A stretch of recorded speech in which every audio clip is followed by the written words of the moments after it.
Oi, tudo bom? Eu sou a Ana. Hoje a gente está no dia de leitura 136 e eu vou ler Neemias 1, 2, 3 e 4. Pega o seu cafezinho, que, né, esse Velho Testamento aqui, esse pedaço aqui, às vezes eu fico falando um monte de nome e aí fica um pouco cansativo. Então, não, mas eu não vou falar, não. Olha que maravilha. Não que eu não vou falar, mas nesses 4 primeiros capítulos, não, é no 7, gente, que eu vou ficar, parece que tá orando em línguas. É no segundo vídeo que eu vou gravar na sequência. Hum, delícia. Então vamos lá, pega seu café, bota o fone, vamos ouvir a palavra de Deus. Quem sabe você não tem uma resposta de alguma oração nesse momento? Vamos lá. Então vamos lá, Neemias 1, a história de Neemias. Palavras de Neemias, filho de Acalias. No mês de Quisleu, no 20º ano, enquanto eu estava na cidade de Suzã, Anani, um dos meus irmãos, veio de Judá com alguns outros homens e eu lhes perguntei acerca dos judeus que restaram, os sobreviventes do cativeiro e também sobre Jerusalém. E eles me responderam: aqueles que sobreviveram ao cativeiro e estão lá na província passam por grande sofrimento e humilhação. O muro de Jerusalém foi derrubado e suas portas foram destruídas pelo fogo. Quando ouvi essas coisas, sentei-me e chorei. Passei dias lamentando-me, jejuando e orando ao Deus dos céus. Então eu disse: Senhor, Deus dos céus, Deus grande e temível, fiel, aliança e misericordioso com os que te amam e obedecem aos teus mandamentos, que os teus ouvidos estejam atentos e os teus olhos estejam abertos para a oração que o teu servo está fazendo diante de ti, dia e noite, em favor de teus servos, o povo de Israel. Confesso os pecados que nós, os israelitas, temos cometido contra ti. Sim, eu e meu povo temos pecado. Agimos de forma corrupta e vergonhosa contra ti. Não temos obedecido aos seus mandamentos, aos decretos e às leis que deste ao teu servo Moisés. Lembra-te agora do que disseste a Moisés, teu servo. Se vocês forem infiéis, eu os espalharei entre as nações. Mas, se voltarem para mim, obedecerem aos meus mandamentos e os puserem em prática, mesmo que vocês estejam espalhados pelos lugares mais distantes debaixo do céu, de lá eu os reunirei e os trarei para o lugar que escolhi para estabelecer o meu nome. Estes são os teus servos, o teu povo. Tu os resgataste com o teu grande poder e com o teu braço forte. Senhor, que os teus ouvidos estejam atentos à oração deste teu servo e à oração dos teus servos que têm prazer em temer o teu nome. Faze com que hoje este teu servo seja bem-sucedido, concedendo-lhe a benevolência deste homem. E meu cabelo tá difícil aqui, né? Nesta época, eu era o copeiro do rei. Agora, Neemias 2. Neemias em Jerusalém. Gente, tá me incomodando esse cabelo. Peraí, esse aqui. Vamos fazer. Esse vídeo é sem edição, minha gente. É assim mesmo. É com emoção. Vou até tomar um cafezinho, né? Daquela alongada. Vamos lá. Neemias 2. Neemias em Jerusalém. No mês de Nissan, do 20º ano do rei Artaxerxes, na hora de servir-lhe o vinho, levei-o ao rei. Antes nunca eu tinha estado triste na presença dele, por isso o rei me perguntou: por que o seu rosto parece tão triste se você não está doente? Essa tristeza só pode ser do coração. Com muito medo eu disse ao rei: que o rei viva para sempre. Como não estaria triste o meu rosto se a cidade em que estão sepultados os meus pais estão em ruínas e as suas portas foram destruídas pelo fogo? O rei me disse: o que você gostaria de pedir? Então orei ao Deus dos céus e respondi ao rei: se for do agrado do rei, e se o seu servo puder contar com a sua benevolência, que ele me deixe ir à cidade onde meus pais estão enterrados em Judá, para que eu possa reconstruí-la. Então o rei, estando presente a rainha, sentada ao seu lado, perguntou-me: quanto tempo levará a viagem? Quando você voltará? Marquei um prazo com o rei e ele concordou que eu fosse. A seguir, acrescentei: se for do agrado do rei, eu poderia levar cartas do rei aos governadores de Trans-Eufrates, para que me deixem passar até chegar a Judá. E também uma carta para Asaf, guarda da floresta do rei, para que ele me forneça madeira para as portas da cidadela que fica junto ao templo, para os muros da cidade, para a residência que irei ocupar. Visto que a bondosa mão de Deus estava sobre mim, o rei atendeu os meus pedidos. Com isso, fui aos governadores do Trans-Eufrates e lhes entreguei as cartas do rei. Acompanhou-me uma escolta de oficiais do exército e de cavaleiros que o rei enviou comigo. Sambalate, o Horonita, e Tobias, o oficial amonita, ficaram muito irritados quando viram que havia gente interessada no bem dos israelitas. Cafezinho. Hum, tá quentinho. A inspeção dos muros de Jerusalém. Cheguei a Jerusalém e, depois de 3 dias de permanência ali, saí de noite com alguns dos meus amigos. Eu não havia contado a ninguém o que meu Deus havia posto em meu coração que eu fizesse por Jerusalém. Não levava nenhum outro animal além daquele em que eu estava montado. De noite, saí pela porta do vale na direção da fonte do dragão e da porta do esterco, examinando o muro de Jerusalém que havia sido derrubado e suas portas, que haviam sido destruídas pelo fogo. Fui até a porta da fonte e do tanque do rei, mas ali não havia espaço para o meu animal passar.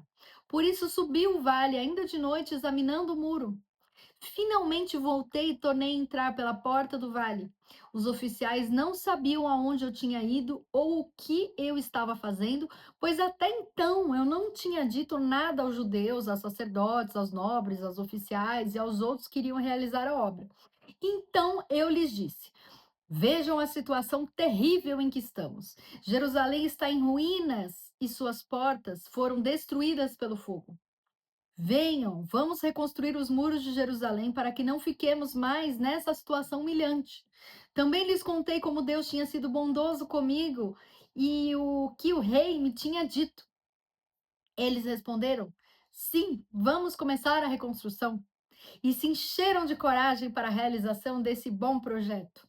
Quando, porém, Sambalate, o Horonita, Tobias, o oficial amonita, e Gesem, o árabe, souberam disso, zombaram de nós. Desprezaram-nos e perguntaram: o que vocês estão fazendo? Estão se rebelando contra o rei? E eu lhes respondi: o Deus dos céus fará que sejamos bem-sucedidos. Nós, os seus servos, começaremos a reconstrução, mas no que lhe diz respeito, vocês não têm parte nem direito legal sobre Jerusalém, e em sua história não há nada de memorável que favoreça vocês. Neemias 3. A distribuição do trabalho.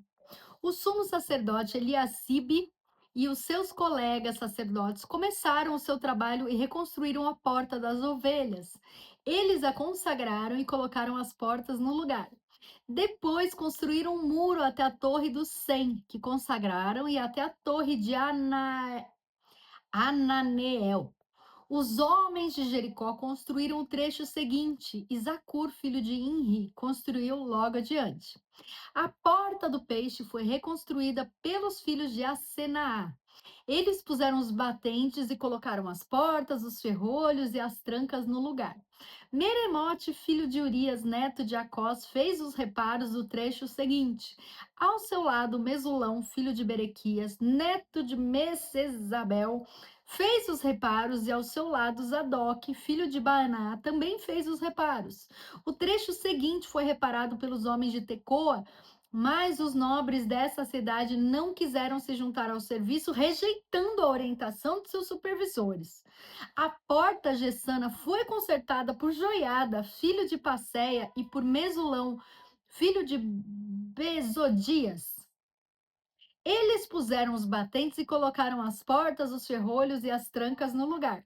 No trecho seguinte, os reparos foram feitos por Melatias de Gibeon e Jadom de Meronote, homens de Gibeon e de Mispá, localidades que estavam sob a autoridade do governador da província do Trans-Eufrates. Uziel, filho de Arias, um dos ourives, fez os reparos do trecho seguinte, e Ananias, um dos perfumistas, fez os reparos ao seu lado. Eles reconstruíram Jerusalém até o Muro Largo.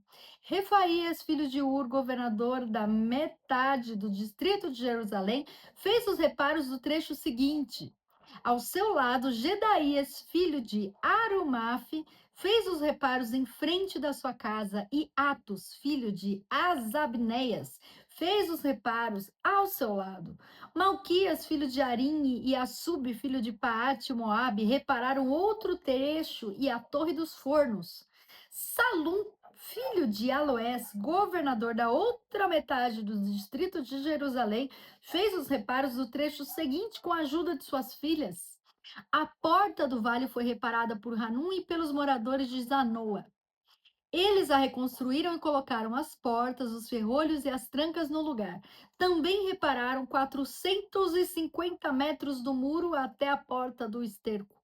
A porta do esterco foi reparada por Malquias, filho de Recabe, governador do distrito de Bet-Aquerem.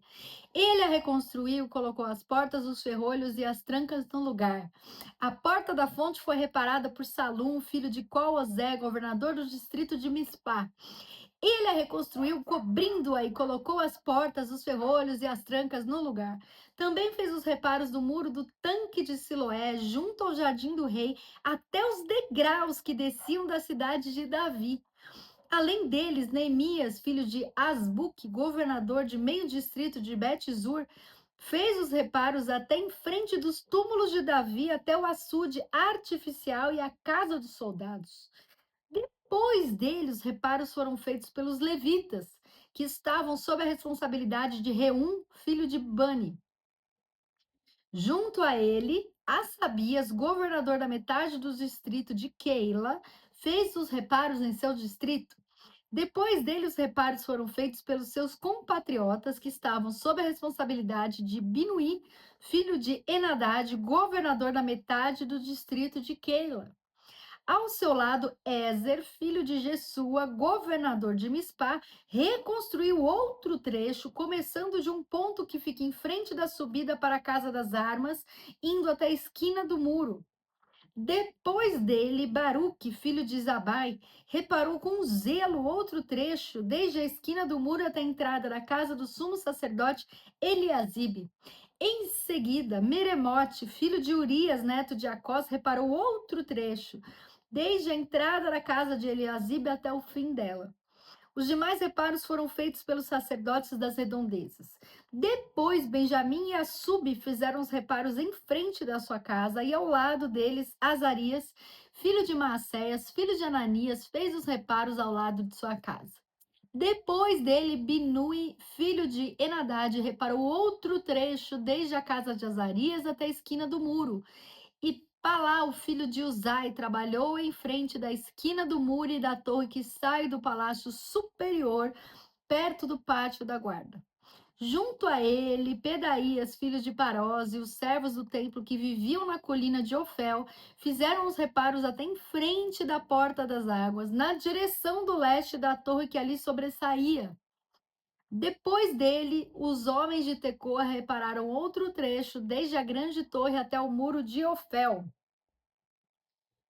Tomar um cafezinho, né? Peraí. Ou seja, a cidade inteira ajudou, cada um reparou um pedaço. Mas continua. Acima da porta dos cavalos, os sacerdotes fizeram os reparos, cada um em frente da sua própria casa. Depois deles, Adoc, filho de Imer, fez os reparos em frente da sua casa. Ao seu lado, Semaías, filho de Secanias, o guarda da porta oriental, fez os reparos. Depois Ananias, filho de Selemias, e Anum, filho de Zalaf, fez os reparos do outro trecho. Ao seu lado, Mesulão, filho de Berequias, fez os reparos em frente da sua moradia. Depois dele, Malquias, um ourives, fez os reparos do muro até a casa dos servos do templo e dos comerciantes, em frente da porta da inspeção, até o posto de vigia da esquina. E entre a sala acima da esquina e a porta das ovelhas, os ourives e os comerciantes fizeram os reparos. Agora, Neemias 4. Oposição à reconstrução. Vamos lá. Quando Sambalate soube que estávamos reconstruindo o muro, ficou furioso. Ridicularizou os judeus e, na presença de seus compatriotas e dos poderosos de Samaria, disse: O que aqueles frágeis judeus estão fazendo? Será que vão restaurar o seu muro? Irão oferecer sacrifícios? Irão terminar a obra num só dia? Será que vão conseguir ressuscitar pedras de construção daqueles montes de entulho e de pedras queimadas? Tobias, o amonita, que estava ao seu lado, completou: Pois que construam, basta que uma raposa suba lá para que esse muro de pedras desabe. Ouve-nos, ó Deus, pois estamos sendo desprezados. Faze cair sobre eles a zombaria, e sejam eles levados prisioneiros como despojo para outra terra. Não perdoes os seus pecados, nem apagues as suas maldades, pois provocaram a tua ira diante dos construtores. Nesse meio tempo, fomos reconstruindo o muro até que, em toda a sua extensão, chegamos à metade da sua altura, pois o povo estava totalmente dedicado ao trabalho. Quando, porém, Sambalate, Tobias, os árabes, os amonitas e os homens de Asdod souberam que os reparos nos muros de Jerusalém tinham avançado e que as brechas estavam sendo fechadas, ficaram furiosos. Todos juntos planejaram atacar Jerusalém e causar confusão. Mas nós oramos ao nosso Deus e colocamos guardas de dia e de noite para proteger-nos deles. Enquanto isso, o povo de Judá começou a dizer: Os trabalhadores já não têm mais forças e ainda há muito entulho. Por nós mesmos não conseguiremos reconstruir o muro. E os nossos inimigos diziam: Antes que descubram qualquer coisa, nos vejam, estaremos bem ali no meio deles. Vamos matá-los e acabar com o trabalho deles. Os judeus que moravam perto deles 10 vezes nos preveniram. Para onde quer que vocês se virarem, saibam que seremos atacados de todos os lados. Por isso, posicionei alguns do povo atrás dos pontos mais baixos do muro, nos lugares abertos, divididos por famílias, armados de espadas, lanças e arcos. Fiz uma rápida inspeção e imediatamente disse aos nobres, aos oficiais e ao restante do povo: Não tenham medo deles. Lembrem-se de que o Senhor é grande e temível, e lutem por seus irmãos, por seus filhos e por suas filhas, por suas mulheres e por suas casas. Quando os nossos inimigos descobriram que sabíamos de tudo e que Deus tinha frustrado a sua trama, todos nós voltamos para o muro, cada um para o seu trabalho. Daquele dia em diante, enquanto a metade dos meus homens fazia o trabalho, a outra metade permanecia armada de lanças, escudos, arcos e couraças. Os oficiais davam apoio a todo o povo de Judá, que estava reconstruindo o muro. Aqueles que transportavam material faziam o trabalho com uma das mãos e com a outra seguravam uma arma. E cada um dos construtores trazia na cintura uma espada enquanto trabalhava. E comigo ficava um homem pronto para tocar a trombeta. Então eu disse aos nobres, aos oficiais e ao restante do povo: A obra é grande e extensa, e estamos separados, distantes uns dos outros ao longo do muro. Do lugar de onde ouvirem o som da trombeta, juntem-se a nós ali. Nosso Deus lutará por nós. Dessa maneira, prosseguimos o trabalho com metade dos homens empunhando espadas até o raiar da alvorada, até o cair da tarde. Naquela ocasião, eu também disse ao povo: Cada um de vocês e seu ajudante devem ficar à noite em Jerusalém, para que possam servir de guarda à noite e trabalhar durante o dia. Eu e meus irmãos, os meus homens de confiança e os guardas que estavam comigo, nem tirávamos a roupa e cada um permanecia de arma na mão. Sensacional, Neemias. Então é isso, gente. Eu já vou gravar os outros vídeos na sequência. Você acabando esse, já vai ver um outro vídeo, tá bom? Deixa um comentário para eu responder, pra gente ficar amigo. Um beijo, curte, compartilha e até o próximo vídeo. Fica com Deus.